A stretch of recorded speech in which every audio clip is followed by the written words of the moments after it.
lads. You satisfied, Sam, with the point? Not in the end, no.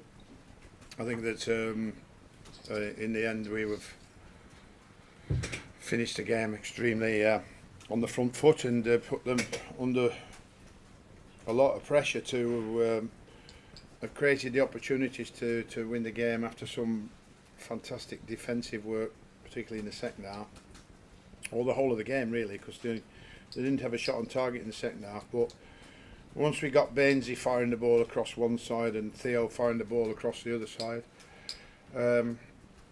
we didn't get on two of those chances. But when Jenk got on the first one, I think that you talk about good fortune.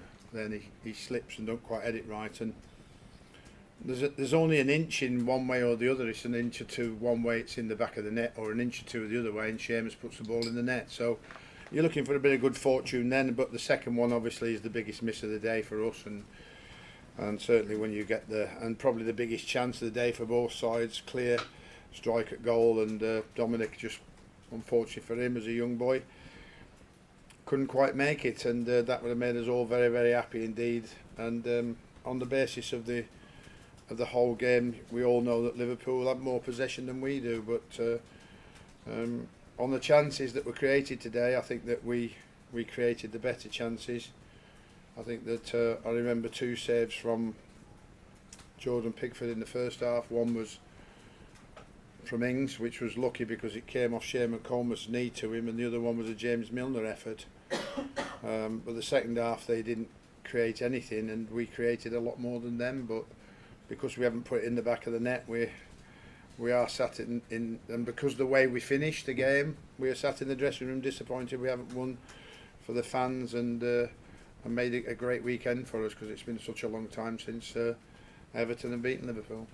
Did the game pan out as you thought it might, because you came into your own in the Well, 15, 20? I'd have to say that our in possession at times and our passing at times has sometimes got a bit woeful, and I think that it's why we made the changes today. Once we were sat back in the first part of the second half, and once we weren't retaining possession of the ball, it was time for change, and we changed Dominic and Garner and then Benny, and that gave us the legs first and foremost, and then gave us a little bit more quality that everybody else began to join in with. We started getting Seamus Goldmus forward, we started getting Leighton Baines forward, because we kept winning the ball back out the pitch and kept possession of it. So we started to drive Liverpool back farther and farther and farther, and I'd say, and I think everybody would agree, I think Liverpool were much more pleased when the final whistle went than we were, in terms of they've got the draw and we haven't got the win. Sam, how close was Idrissa Gueye to starting the match? He looked quite sharp. He wasn't. On his own admission, he said he would only want to be a substitute if you wanted to use him at all, because he felt that if he'd have gone from the start, and he may not have been able to last the game, or might have fatigued in the early part of it. So we put him on the bench, knowing that he was going to come on at some stage, and I think I do think that the three substitutions, which is my responsibility, no matter how disappointed anybody is when they get substituted, I think they made a difference today. I'm sure you'd all agree, and made a big input into us nearly, or helping us to try and win the game in the end. And we've got a squad of 25 players, and you have to use your substitutes as and when you see fit as a manager. So I understand the ones who get brought off are disappointed. So would I be when I played, but I'm the manager and I make those decisions for the benefit of the team. And I think substitutions today benefited the team. I'd hold my hands up if I thought it made it worse, but I thought it made it better. Sorry? He can come and say to me whatever he wants to in the office. That's not a problem if he's disappointed or whatever. But it's got done. It's done in the office, in the four walls between me and him. But I would be disappointed because he's an Evertonian through and through and through, and he's been bought off on the Derby game. I wouldn't expect him to smile and laugh and say, "All right, Gaffer, well done." I would expect a reaction from him, because that's how much he cares, and that's fine by me. Overall, Sam, is it a sense of missed opportunity? I mean, obviously Liverpool made a lot of changes even during the match. You seem to take off some of the best players. Yeah, but we tried to take charge of that. We tried to take full advantage of that opportunity, didn't we? And failed.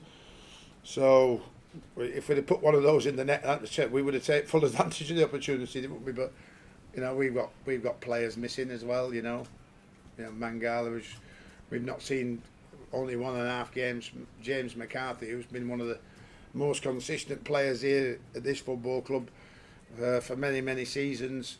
Even though you know he seems to be a little bit forgotten at the moment, and we've got Gylfi Sigurdsson, our most expensive signing, not even in the squad. So, you know, are we weak or are we stronger? Who knows? But certainly today, at the end of the game, we were a lot stronger than Liverpool, and tried to take advantage of what changes they made. There's no doubt you get an opportunity, as I said before the game, as I said in my press conference, because I experienced it myself at Bolton. The hardest job was to win the next Premier League game when you played in Europe, you know, and so we had to try and take advantage of that today, and we nearly did. Not quite, but we nearly did. Sam, what was that confrontation between Coleman and Ings all about? Did you get any sense of it? I don't know. Handbags, I thought. Did you? 10 paces. All right. Thanks. Okay. Thank you.